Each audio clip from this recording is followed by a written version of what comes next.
irmãos. Salve, irmãos, na graça e na paz do nosso Senhor e Salvador Jesus Cristo. Amém? Gostaria de ler com os irmãos a Epístola de Paulo aos Colossenses, verso 1 até o 8, capítulo 1, verso 1 a 8, diz assim: Paulo, apóstolo de Cristo Jesus, por vontade de Deus, e o irmão Timóteo, aos santos e fiéis irmãos em Cristo que se encontram em Colossos. Graça e paz a vós outros da parte de Deus nosso Pai.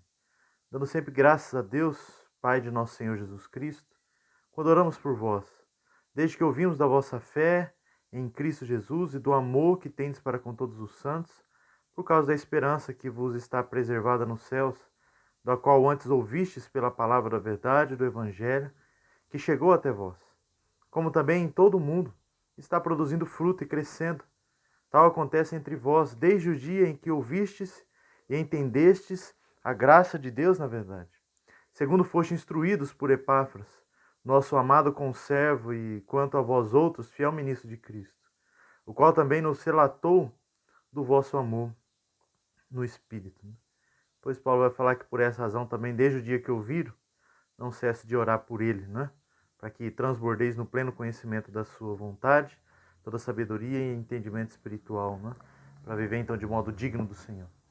Nós vamos ver nessa noite sobre a vida aqui desses irmãos nossos aqui de Colossos, sobre a vida deles em fé em Cristo Jesus, o amor para com todos os santos e a esperança em Cristo Jesus também. Vamos orar. Deus, eu quero agradecer, Pai, pela oportunidade da Tua Palavra, agradecer por podermos estudá-la e agradecer também por essa revelação que veio do Senhor às nossas vidas.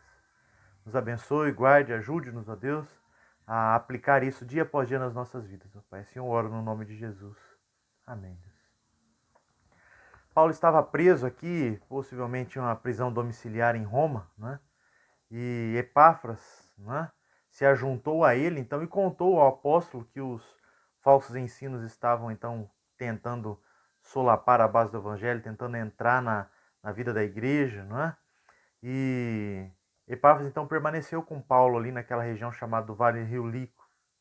E Paulo, então, escreve essa carta aos irmãos ali de Colosso, mesmo que ele ainda não conhecia, como diz no capítulo 2, verso 1. Mas Paulo escreve por quê? Porque sentiu-se na incumbência, não é, de desmascarar e refutar ali um falso ensino que estava tentando entrar na vida da igreja. Então, Paulo escreve essa carta aqui, principalmente nessa ênfase. Mas Paulo ainda fala nesse início aqui, né, dessa experiência dos irmãos ali, é resumida de uma maneira tríplice, né, que corresponde então a uma fórmula que a gente encontra lá em 1 Coríntios 13, que diz: Agora, pois, permanece a fé, a esperança e o amor, porém,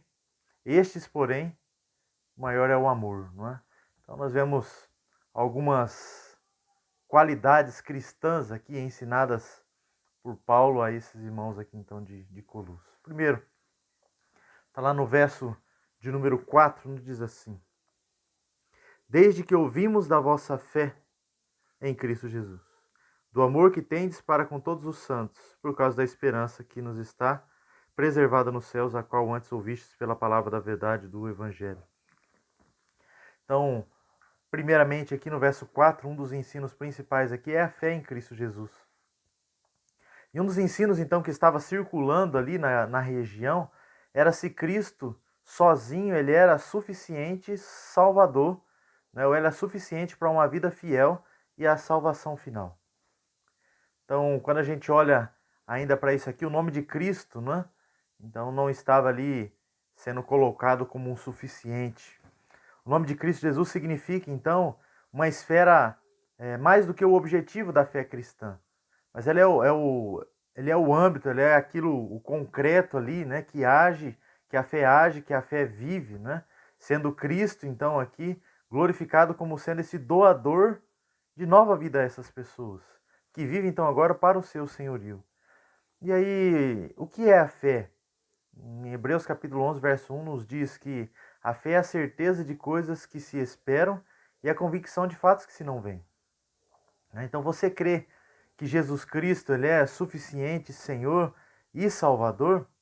Que não há mais nada e nada que façamos, né? Ou que ninguém possa fazer para que a gente possa ser salvo? É somente Cristo Jesus, né?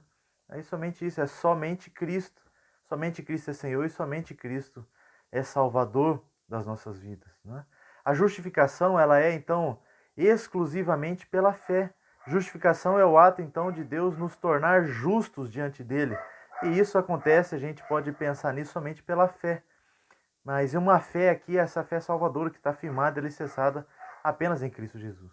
E essa fé salvadora, ela não é nossa, não vem de nós, ela é dom de Deus, é uma dádiva de Deus, de graça, né? É operação de Deus na vida dos seus filhos.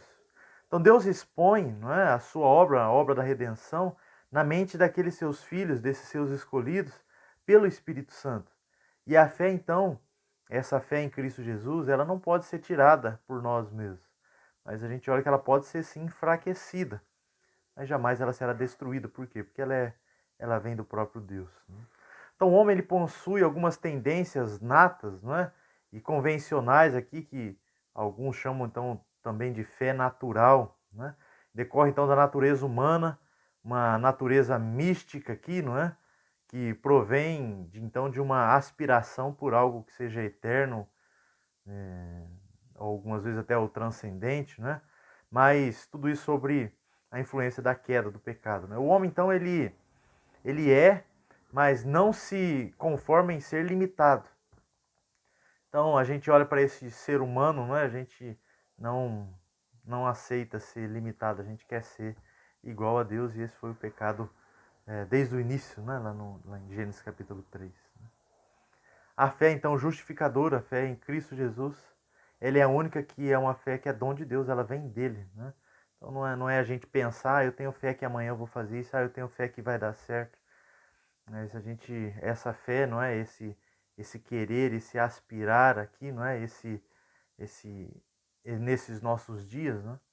Mas a gente olha para essa fé em Cristo Jesus somente como ela está sendo a dom de Deus. Essas outras são cogitações e desejos dos nossos corações mesmo, né?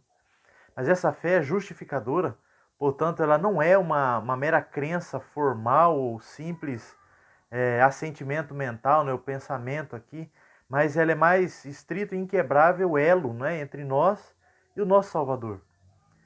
O vínculo estabelecido, então, por decisão de Deus e não nossa, não do pecador. Nós somos gerados em Cristo Jesus, a Ele somos atraídos pela fé, não é? A fé, então, é essa depositada nele, que alimenta-se espiritualmente de Cristo Jesus, né? E a fé salvadora, então, ela é mais do que apenas acreditar, não é?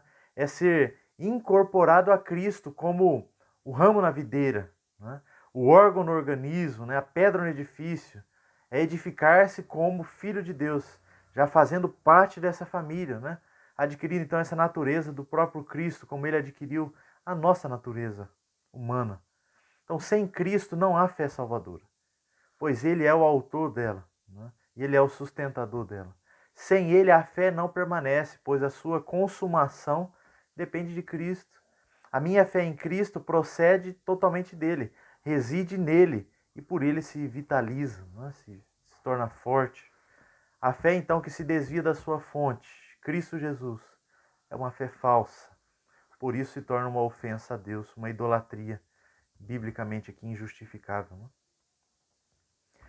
Paulo ainda, falando desses irmãos aqui de Colosso, ele exalta então eles aqui por causa da fé deles que está alicerçada em Cristo Jesus, dizendo então, contrapondo aqueles que estão falando que a fé em Cristo então não era suficiente. Paulo também fala aqui deles sobre a questão do amor deles, que eles têm para com todos os santos, né? A gente viu na semana passada sobre Davi, não é? Quando olha para os santos e diz que são esses, então, os notáveis, não é? Aqui, então, esse amor para com todos os santos, aqui Paulo, então, mostra essa concretização da fé, né? Comprovando na realidade, na vida aqui, né? Que é atuado, então, pelo amor. A palavra de Deus nos ensina, né, sobre o amor de Deus para com o nosso próximo, né?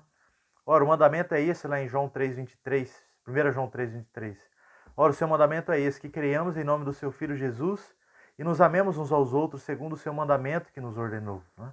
Então, a fé em Cristo Jesus orienta corretamente os cristãos para Deus e capacita-os a amar uns aos outros.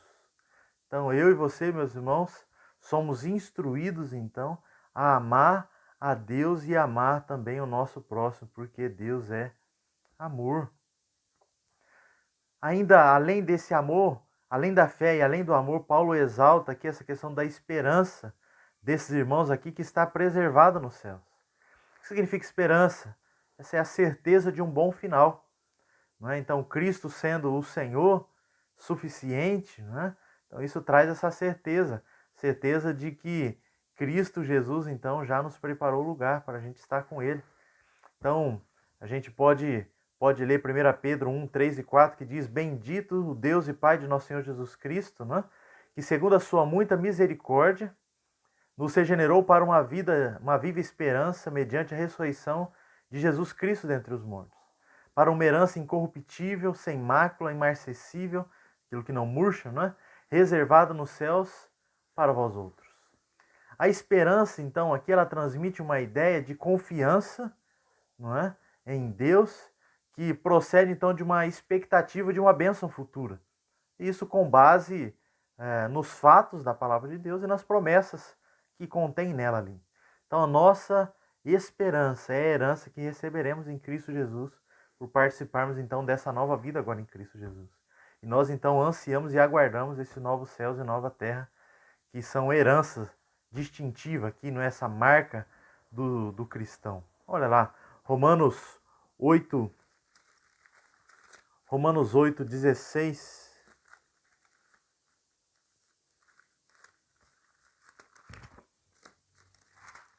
Romanos 8, 16 e 17 diz: O próprio Espírito testifica com o nosso espírito que agora somos filhos de Deus. Ora, se somos filhos, também somos herdeiros, herdeiros de Deus e co-herdeiros de Cristo. Se com ele sofremos, com ele também seremos glorificados.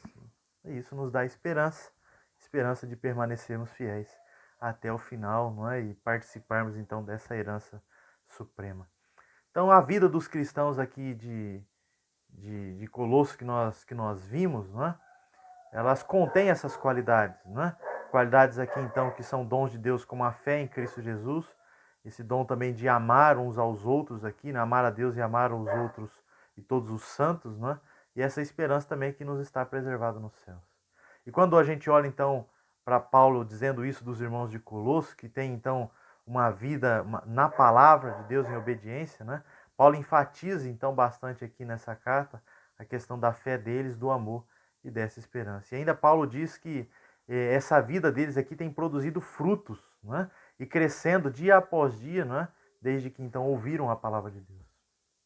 Eu pergunto, desde que você ouviu o Evangelho do Senhor Jesus Cristo, sua vida foi transformada, mudada, teve transformação, teve mudança? A gente precisa mudar, precisamos agir de acordo com aquilo que nós queremos. Precisamos estudar mais, conhecer mais, viver para a glória de Deus. Então, devemos colocar em prática o amor ao próximo, que é tão difícil, mas é um mandamento de Deus para nós. E devemos obedecer. Se nós dissermos que amamos a Deus, mas não amamos o nosso próximo, o nosso irmão, nós estamos mentindo, né? Então, a grande falta em nossos dias é a prática da palavra de Deus. Mas como nós vamos praticar aquilo que nós não conhecemos? Uma vez eu ouvi de um irmão dizendo que na nossa igreja é uma igreja que estuda muito a palavra de Deus, mas que pratica pouco. E esse irmão diz então que saiu da nossa igreja e foi para outra igreja, dizendo então que lá nessa outra igreja agora eles têm a prática, eles não têm a Bíblia, a gente não tem tanto estudo bíblico, mas a gente tem a prática. Eu fico pensando, né? A gente está errado porque a gente tem a Bíblia, a gente conhece, a gente estuda, mas a gente pratica pouco dela. E outros não têm nada de Bíblia e estão praticando o quê, né? A gente deve olhar para a palavra de Deus, a gente deve conhecer e a gente deve aplicar a medida daquilo que conhecemos na nossa vida. Então devemos ter uma vida de obediência à palavra de Deus, mesmo que essa obediência possa nos custar a própria vida. Importante que nesse novo momento, voltando ao culto, não é presencial, a gente possa voltar à proximidade com o nosso irmão e, em obediência à palavra de Deus, amar uns aos outros. Que Deus nos abençoe, nos guarde, nos proteja e aumente a nossa fé, nos fortaleça nesse amor aí para que a gente possa amar o nosso próximo e que essa esperança permaneça viva em nosso coração de que estaremos com Ele, que temos uma herança guardada para nós. Deus abençoe, meus irmãos. Deus, eu quero agradecer ao Senhor pela Tua palavra, agradecer pelo Teu cuidado, Tua provisão nas nossas vidas, ó Pai. Seja conosco, nos abençoe, nos guarde, nos fortaleça, ó Pai, que possamos dia após dia olhar para Cristo Jesus, ó Deus, autor e consumador da nossa fé, e assim possamos ter essa fé aumentada, viva em nossas vidas, e nos ajude a aplicá-la dia após dia nas nossas vidas, ó Pai. Senhor, oro, nos ajude a amar o nosso próximo e manter viva essa esperança, Pai. Eu oro suplicando pelos meus irmãos que estão enfermos, pela vida do pastor Nizete que ainda está internado, ó Pai, trazendo também consolo e conforto ao seu coração. E agradecendo ao Senhor pela vida do seu Wilson, que já está em casa, do nosso irmão Cláudio também, que já está em casa, Pai. Do meu sogro também, Otávio, que já fez a cirurgia, já está em casa, está bem. O Senhor nos abençoe, guarde, ó Deus, guarde a tua igreja, proteja os nossos irmãos, ó Pai, nos livre desse vírus. Assim oramos no nome santo do Senhor Jesus Cristo, nosso Senhor e Salvador. Amém, Deus. Que a graça do Senhor Jesus Cristo, que o amor de Deus, nosso Pai, e a comunhão do Santo Espírito de Deus seja sobre nós, sobre todo o povo de Deus, espalhado pela face da terra, hoje e para todo sempre. Amém. Deus abençoe, meus irmãos.